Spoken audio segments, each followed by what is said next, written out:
लेकिन आज की सबसे बड़ी खबर यही है कि हिंसक आंदोलन के 3 दिन बाद 73 साल की सुशीला कार्की को नेपाल में अंतरिम सरकार का प्रमुख चुन लिया गया है। और यह समय का ही चक्र है कि एक जमाने में जिस सरकार ने उन्हें महाभियोग लाकर उनके पद से निलंबित करा दिया था, आज उसी सरकार के तख्ता पलट के बाद उन्हें अंतरिम सरकार के नेतृत्व की इतनी बड़ी जिम्मेदारी मिली है।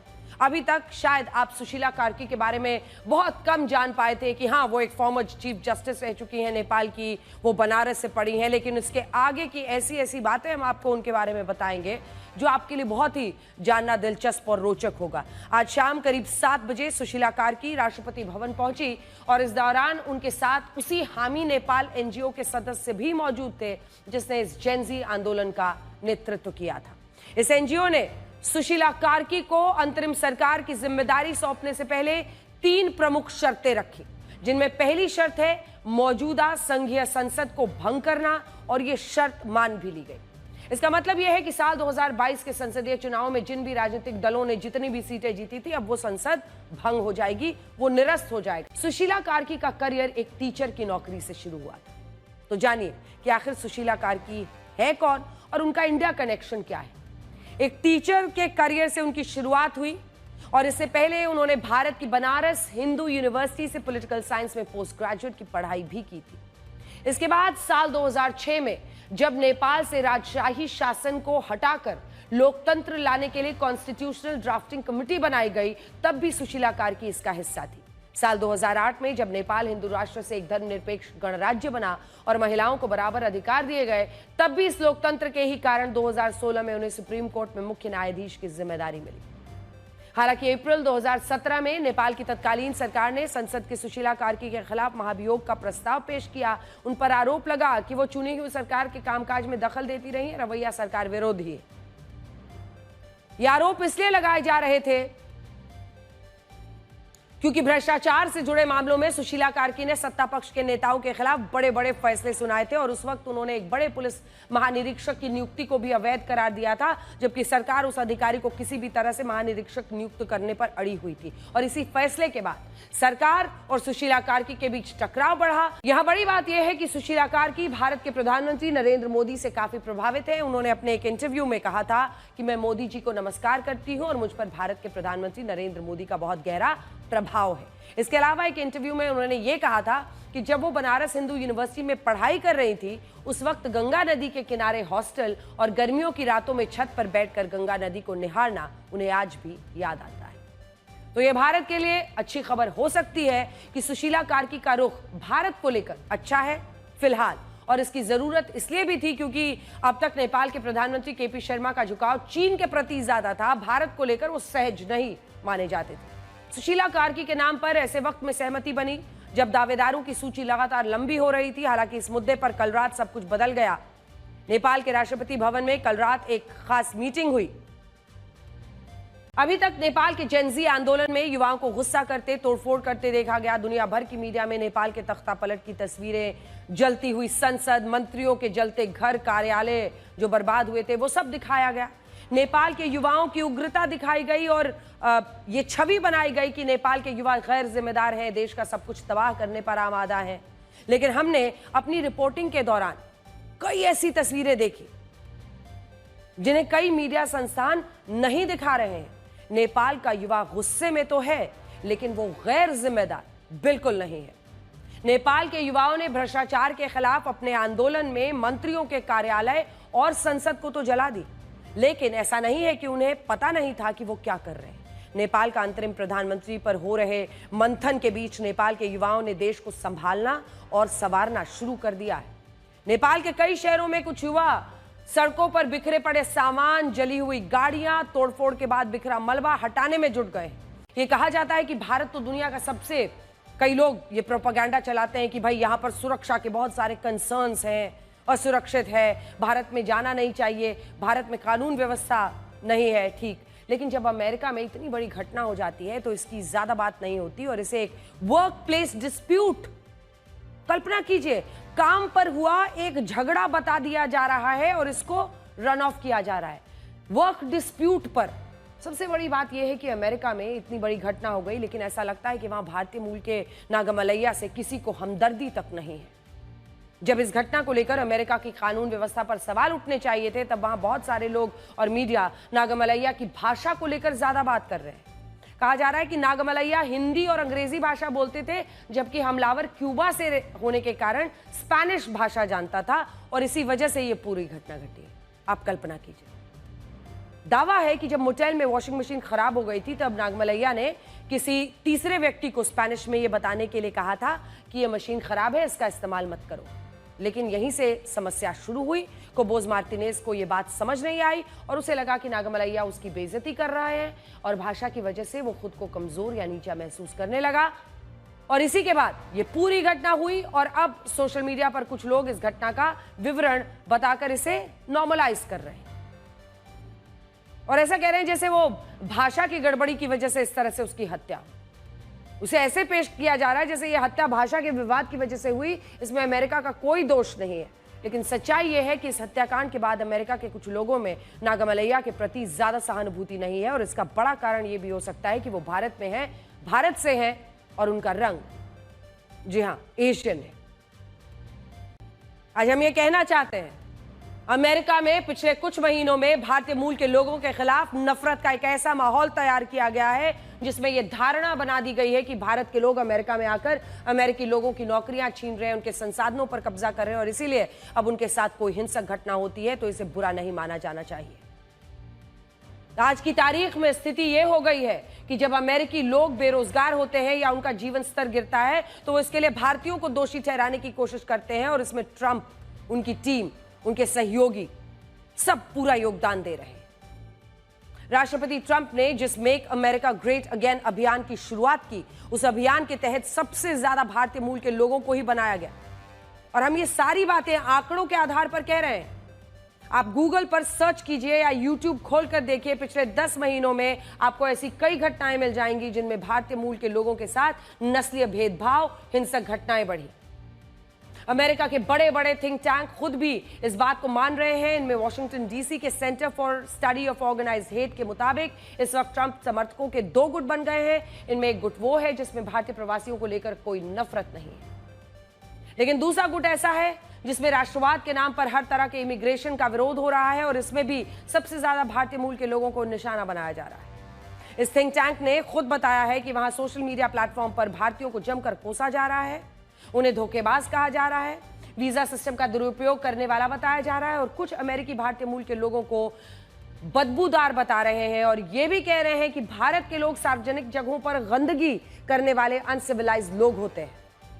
इसके अलावा खुद को राष्ट्रपति ट्रंप और मेक अमेरिका ग्रेट अगेन का समर्थक बताने वाले अमेरिकी ये भी लिख रहे हैं कि असली अमेरिकी वही है जो श्वेत यानी गोरा है, जिसका धर्म ईसाई है। गैर ईसाई भारतीय कभी भी सच्चे अमेरिकी नहीं हो सकते। सबसे खतरनाक बात यह है कि किसी भारतीय मूल के व्यक्ति के खिलाफ हिंसा होती है या उसे अपमानित किया जाता है या उस पर कोई हमला होता है तो उस पर ये लोग खुश होते हैं। बड़ी स्क्रीन पर कुछ आंकड़े आपको दिखाना चाहती हूं जिसको देखकर आपको समझ में आएगा कि आज इस मुद्दे को जोर शोर से भारत में उठाना क्यों जरूरी है। 128 नफरती एक्सपोस्ट का अध्ययन किया है किसने?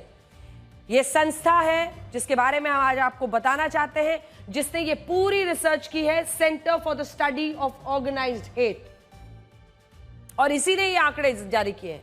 इस संस्था ने एक्स पर भारतीयों को निशाना बनाने वाले कुल 128 पोस्ट का अध्ययन किया, जिन्हें 3 जनवरी 2025 से तक कुल 13 करोड़ 85 लाख बार देखा गया है। ये है तो 128 पोस्ट, लेकिन आप सोचिए कि सिर्फ इस साल 3 जनवरी 2025 से जूम इन कीजिए, कितनी बार इस पोस्ट को लोगों ने देखा है? 13 करोड़ 85 लाख। 13 करोड़ इतने व्यूज हैं इस पोस्ट के, और इनमें से 36 पोस्ट को 10 लाख से ज्यादा व्यूज मिले हैं। ये देखिए, 36 पोस्ट 128 नफरती पोस्ट में से ऐसे हैं जिनको 10 लाख से ज्यादा व्यूज मिले हैं। 12 पोस्ट में भारतीय लोग व्हाइट अमेरिकन के लिए खतरा बताए गए हैं, डेंजर बताए गए हैं। कल्पना कीजिए कि किस तरह का प्रोपेगेंडा, किस तरह का तमाशा चल रहा है, किस तरह की नफरत नस्ल के आधार पर लगाई जा रही है। आपको याद होगा इसी महीने की 4 तारीख को राष्ट्रपति ट्रंप ने कुल 11 बड़ी टेक कंपनियों के सीईओज को व्हाइट हाउस में डिनर दिया था। लेकिन क्या आपको पता है इनमें से 5 टेक कंपनियों के सीईओ भारतीय मूल के थे। इनमें गूगल के सीईओ सुंदर पिचाई, माइक्रोसॉफ्ट के CEO Satya Nadella, micron technology के सीईओ संजय मेहरोत्रा, टिपको सॉफ्टवेयर के सीईओ विवेक रणाडिवे और पैलेंटेड टेक्नोलॉजीज के सीईओ श्याम शंकर मौजूद थे। 5। सोचिए, भारतीय मूल के लोगों से नफरत करना तो सिखाया जा रहा है, लेकिन यही भारतीय आज भी अमेरिका की बड़ी बड़ी कंपनियों और उसकी अर्थव्यवस्था में सबसे बड़ा रोल निभा रहे हैं और इसके आंकड़े भी साफ मौजूद हैं। जिस वक्त अमेरिका में भारत के लोगों को लेकर इंडोफोबिया दिखाई देता है, तब आंकड़े बताते हैं कि यही भारतीय अमेरिका की अर्थव्यवस्था में बहुत बड़ा योगदान दे रहे हैं। प्यू रिसर्च सेंटर के मुताबिक अमेरिका में भारतीय मूल के 52 लाख लोग रहते हैं, जो अमेरिका की कुल आबादी का सिर्फ 1.5% है। लेकिन इन 1.5% भारतीयों की अमेरिका के इनकम टैक्स में हिस्सेदारी 6% है, जो उनकी आबादी से 4 गुना है। यह नंबर फिर से देख लीजिए, 52 लाख लोग रहते हैं जो अमेरिका की कुल आबादी के सिर्फ 1.5% है, लेकिन आयकर में, टैक्स में इनकी हिस्सेदारी है 6%। बॉस्टन कंसल्टिंग ग्रुप के मुताबिक भारतीय मूल के लोगों ने इनकम टैक्स के रूप में लगभग 26 लाख करोड़ रुपए अमेरिकी खजाने में जमा किए हैं, लेकिन फिर भी इन्हीं भारत के लोगों के खिलाफ नफरत फैलाकर उन्हें निशाना बनाया जा रहा है। इसके अलावा जो लोग ये कहते हैं कि भारत के लोग अमेरिका के लोगों का हक मार रहे हैं, उनकी नौकरियां छीन रहे हैं, तो ये बात भी पूरी तरह सही नहीं है। साल 2018 से अब तक अमेरिका में कुल 358 स्टार्टअप यूनिकॉर्न्स बने हैं।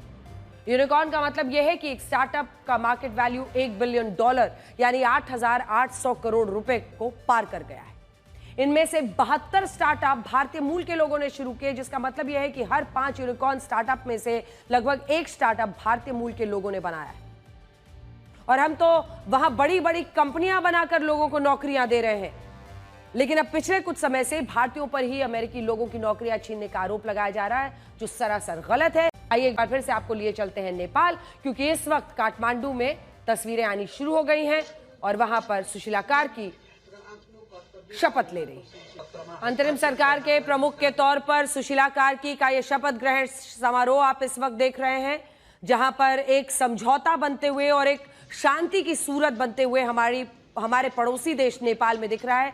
सुशीला कार्की, जो कि भारत के ही बनारस विश्वविद्यालय में पढ़ी हुई हैं, और Sushila Karki chief justice of Nepal रह चुकी हैं। उन्होंने कई ऐसे कड़े और बड़े फैसले लिए, जिसकी वजह से सोचिए आज का जेन जी उनमें भरोसा रखता है और उन्हीं के हाथों में उन्होंने नेपाल का भविष्य सौंपने का फैसला लिया है।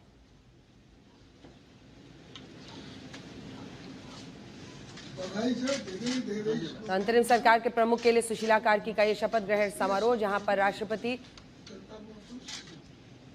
उन्हें शपथ दिलाते हुए और उसके बाद सुशीला कार्की उनका अभिनंदन स्वीकार करती हूँ, शुभकामनाएं। एक बहुत बड़ा चैलेंज हो गया सुशीला कार्की के लिए, बहुत आसान नहीं होगा ये सफर जिसकी आज शुरुआत हो रही है।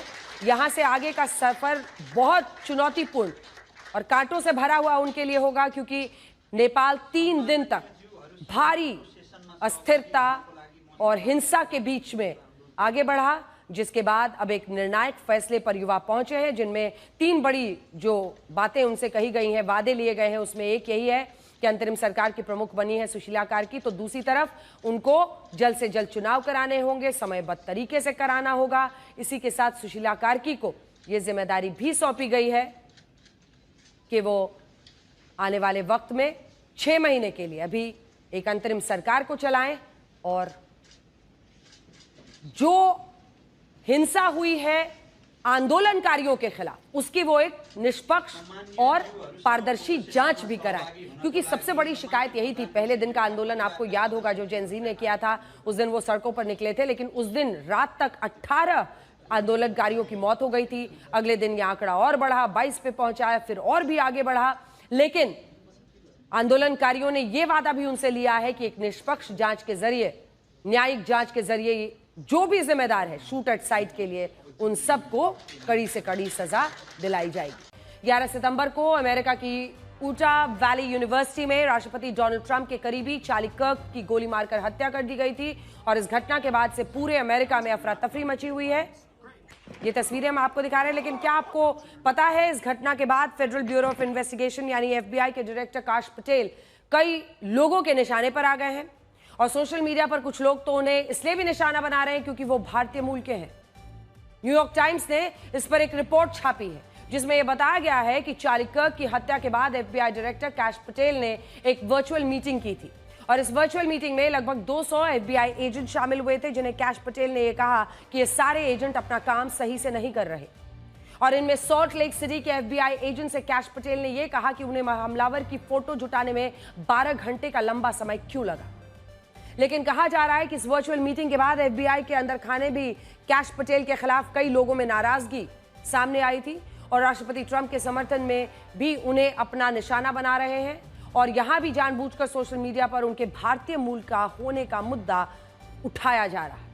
इस घटना के बाद पूरे अमेरिका में एक ही सवाल पूछा जा रहा है कि क्या अब वहां गृह युद्ध शुरू हो सकता है। मैं आपको बड़ी स्क्रीन पर कुछ चौंकाने वाले आंकड़े आज दिखाना चाहती हूं। अगर आप इस ग्राफ को देखेंगे, ये जो ग्राफ अब आपके स्क्रीन पर यहां आने वाला है, तो ये ग्राफ आपको बताता है अमेरिका में एक्स पर सिविल वॉर शब्द का जिक्र क्यों इतनी बार किया जा रहा है। यह बात अमेरिका की हो रही है। चार्ली कर्क की हत्या के बाद अमेरिका में एक्स पर ऐसी पोस्ट और रीपोस्ट बढ़ गए हैं जिनमें सिविल वॉर यानी गृह युद्ध का जिक्र है। चार्ली कर्क की हत्या से पहले सिविल वॉर से के 15 से 20 मेंशंस होते थे, लेकिन 10 सितंबर को घटना वाले दिन ये 1 लाख, देखिए कैसे यहां पर 1 जुलाई को, 13 जुलाई को, 26 जुलाई को सिविल वॉर को लेकर चर्चाएं होती रही हैं सोशल मीडिया पर, लेकिन जैसे ही 9 सितंबर को यह घटना घटती है उसके बाद देखिए ये कैसे ऊपर बढ़ रहा है और फिर 11 सितंबर को ये 2,10,856 मेंशंस मिले हैं। आइए आपको बताते हैं, अब आपको CBSE यानी केंद्रीय माध्यमिक शिक्षा बोर्ड से जुड़ी एक ऐसी खबर दिखाते हैं जिसमें नए भारत की एक नई झलक दिखती है। शिक्षा मंत्री धर्मेंद्र प्रधान ने बताया कि जब CBSE इंटरनेशनल बोर्ड बनने वाला है, क्योंकि दुनिया में इसकी तेजी से मांग हो रही है और इसे देखते हुए CBSE खुद को इंटरनेशनल बोर्ड में तब्दील करेगा। अभी दुनिया के 28 देशों में 240 CBSE स्कूल संचालित हो रहे हैं। अकेले UAE में ही 100 से ज्यादा CBSE स्कूल्स चल रहे हैं। इसके अलावा Bangladesh, Saudi Arab, Kuwait, Russia, Indonesia, Bangladesh, Myanmar, Iran और कतर जैसे देशों में CBSE स्कूल चल रहे हैं और भी कई देशों में इसकी मांग हो रही है, जिसके बाद से CBSE खुद को इंटरनेशनल बोर्ड के रूप में तब्दील करने की दिशा में काम कर रहा है।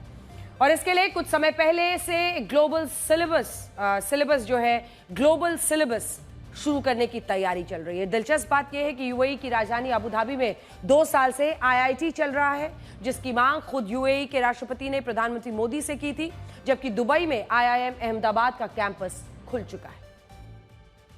UAE expecting more schools from Indian boards. That is good sign, and I have advised CBSE to explore the possibility how more quality Indian schools can be opened in UAE. You mentioned about the international syllabus. Oh,